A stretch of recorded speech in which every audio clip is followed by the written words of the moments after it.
If you were born after, let's say, 1985, chances are Pokemon has had some sort of impact on your life. Today it's the biggest media franchise, and though it didn't start the monster collecting RPG subgenre, it redefined it and made it explosively popular. And it's inspired many other games since. Of course, Pal World has gotten most of the attention lately for good and bad reasons, but Pal World isn't really that much like Pokemon at all in terms of gameplay anyway. So today we're going to take a look at 5 other games that are heavily inspired by Pokemon and that you might want to check out. Disc Creatures is a game that was developed by a single person and released on Steam in 2019. It looks, sounds, and plays just like a Game Boy Color game. So if you have fond memories of the first 2 generations of Pokemon, you might want to check it out. It's a tribute not only to Pokemon, but to other monster collecting games of the era like Dragon Quest Monsters, and perhaps just a bit of Monster Rancher. It has over 200 creatures which sadly don't evolve, but they can be fused. You play as a Disc Ranger who goes about helping people by taking jobs from the job board in town. Each job amounts to one chapter of the game, wherein you'll walk to a new area outside of town, battle creatures along the way, talk to NPCs, and inevitably take on a boss battle at the end. There are no random encounters. Creatures can be seen on the map before you engage with them, or choose to run away. Progression is pretty quick, at least in the beginning. I did reach a point after a few hours where I really needed to grind some levels, but that's par for the course in an RPG like this. You don't actually catch monsters in this game, rather when you battle a creature, you have a chance to copy its likeness to a disc. This is somewhat random, but you can turn the odds in your favor by using certain items. The copied creatures are not real creatures, they're just digital copies, so that avoids the typical animal abuse theories that tend to come up with these types of games. The battle system itself is a bit more like Dragon Quest than Pokemon. You get a 3-member party and all 3 members battle at once. This adds to the strategic elements of battling, but it also means that the sprites are smaller and less animated than the ones you'd see in a Pokemon game. Each creature can learn a ton of different moves, and you'll have to carefully consider which ones to equip, as they can only choose from 4 at a time. I'm only a few hours into it, but I am enjoying it so far. I do like the kind of episodic nature of the story, and how you are just looking at jobs and ways to help people. Like, you'll go to the job board and you'll see, oh hey, there's this haunted house and people are disappearing there, why don't you go check it out? And sure enough, there's a spirit type creature that's kind of possessing people and you gotta go defeat the creature. This is early on in the game, so I don't think I'm spoiling anything. But you can tell it was created with a lot of heart and a lot of passion. The character designs are awesome and the whole retro aesthetic and chiptune soundtrack are perfect. It's not the most optimized game, and I wish it would have come out on other platforms besides PC. In fact, I really wish there was a Game Boy Color ROM, as I would love to play this on a handheld. But I understand that would mean remaking the entire game with a different engine, which is not practical. Instead, the developer is currently working on a sequel, Disc Creatures World, which is set to come out in 2026. It looks awesome so far, and I can't wait to check it out. If Disc Creatures is a little too retro for you, maybe you're a Gen 3 or 4 Pokemon fan, then you might enjoy Coromon. Coromon first released in 2022 and is now available on PC, Switch, and mobile platforms. It looks like a Game Boy Advance game, but better, maybe more like a Super Nintendo game. In Coromon, you get to create your own character. Yes, I got to be an old man living with his mother, finally leaving the house to pursue his dream job of being a battle researcher. What does this mean? Well, basically, it's what you expect. You go around exploring the world, catching and battling monsters, I guess in the name of research. I'm more than a few hours into this game and I still have no idea what the story is about. Apparently there's a nefarious villain somewhere along the way, but so far I haven't come across any real plot. I'm just going from one place to the next, doing small quests, and really enjoying it every step of the way. I wish I would have chosen the easier difficulty so there would be less grinding and backtracking, but that's on me. It's basically everything you'd expect in a Pokemon style game. It follows the basic formula, but feels a bit more open world with tons of side quests that will have you going all over the place. You'll gain new skills along the way that let you reach new areas, and it's always fun catching new monsters, battling, raising them, and seeing them evolve. There are over 100 Coromon in the game, and they really do look great. In fact, the whole game looks great. It's got some really beautiful pixel art, the music is nice, and the dialogue can be really funny too. The most impressive thing about the game, however, is the wealth of customization options. You can really tailor the gameplay experience to your liking. Want shared XP? You got it. Want a more challenging old school approach? No problem. There are even Nuzlocke and randomizer modes built in. You can change the look of your monsters. There are so many options and it's great. I don't have much to complain about with this game. So far, the only thing that bugs me is that you can be bombarded by multiple enemies at once, but you can only send out one monster at a time into battle. That's a very minor annoyance though, in an otherwise great game. Again, I haven't finished it yet, but I plan to. Definitely check it out if you get a chance. Not into pixel graphics? Then maybe you should check out Nexomon. Nexomon was originally released in 2017 as a mobile game, but it's since been ported to PC, PS4, Switch, and Xbox. I remember playing this game years ago on my phone and being really impressed with it. All these years later, I'm playing it on PC and I'm still really impressed.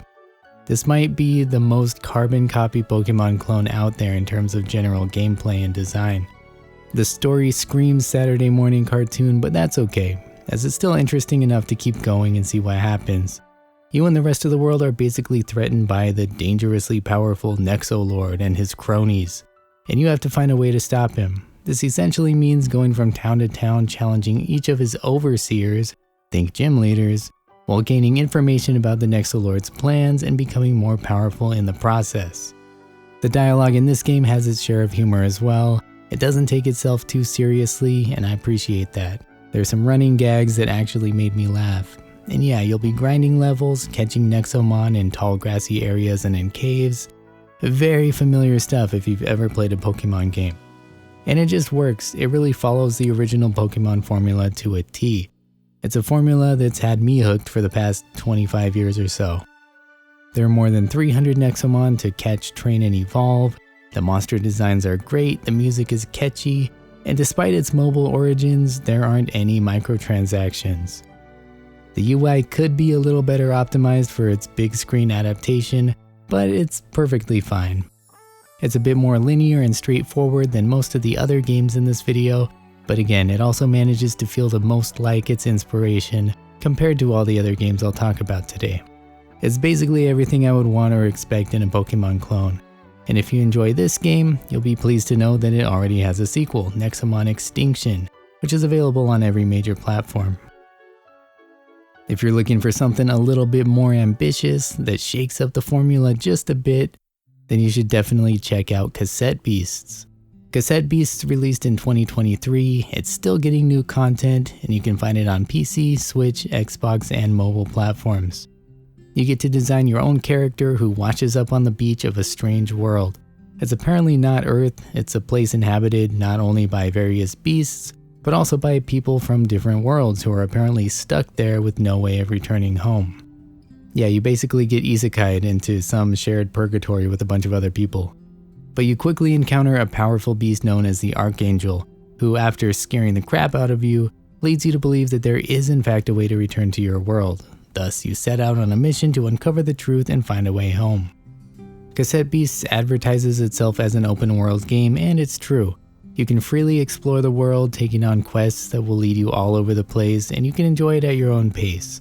Certain parts of the map won't be accessible immediately, as you will need to acquire certain skills to traverse certain paths. I guess this isn't too different from finding the Pokeflute or buying the Garda drink in Pokemon, but Cassette Beasts does it in more of an interesting way because it has more of a Metroidvania style of progression. Platforming is also a major thing in this game. Yeah, you can jump. You'll also gain magnetic powers that let you grapple onto electric currents. You'll gain wings to glide through the air and so on. It makes exploring fun and interesting.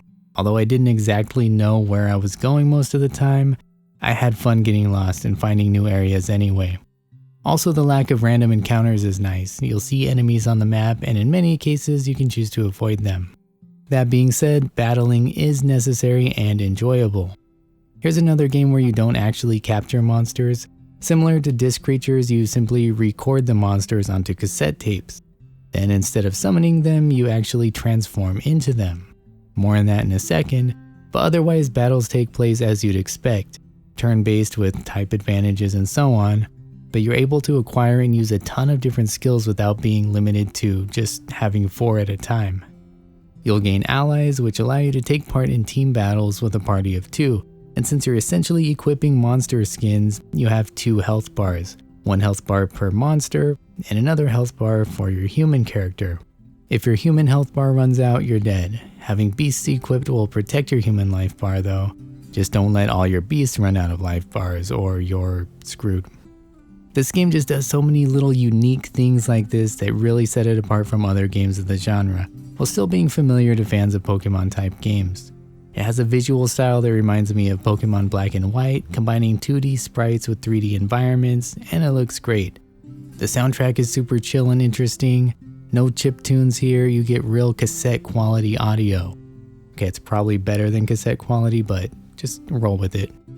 Many of the tracks actually have vocals, which are nice, but I kind of find them distracting. That's just me. But if you're not impressed yet, check this out. So there are 120 beasts in the game, most of which having evolutions. But the most impressive part is that any beast in the game can be fused with any other beast in the game to create a totally unique one. This means there are more than 14,000 possible fusions. I can't even comprehend this. Each one looks different. It's hard to believe, but it's true. Also impressive are the multiplayer modes. You can team up with a buddy locally or play with up to 8 people online.